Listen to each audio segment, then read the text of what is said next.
Hello mga kachika, welcome back po sa ating panibagong update for today. At dito nga po mga kachika, meron po tayong magandang balita po sa inyo. At ngayon po may pinost po itong ating Korte Suprema na press briefer.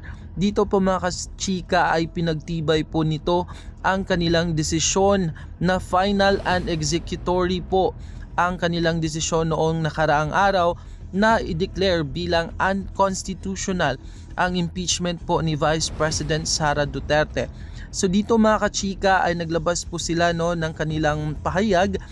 The Supreme Court in bank during its session today, August 5, 2025, acted on the following. Ito po yun mga kachika So ito na nga po mga kachika, lumabas na nga po ang desisyon ng Korte Suprema. To recall, on July 2025,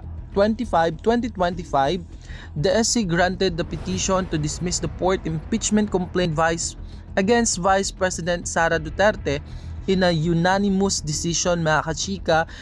Final and executory na po yung desisyon ng Korte Suprema. So kahit po nagsampa ng motion for reconsideration itong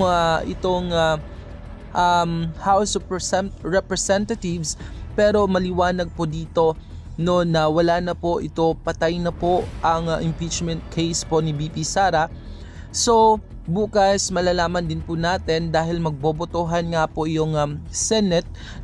Kung matatandaan natin mga kachika, sinabi po nila na hintayin muna yung desisyon ng Korte Suprema, kabilang na nga po dito patungkol nga po doon sa kanilang pagsasampa ng motion for reconsideration.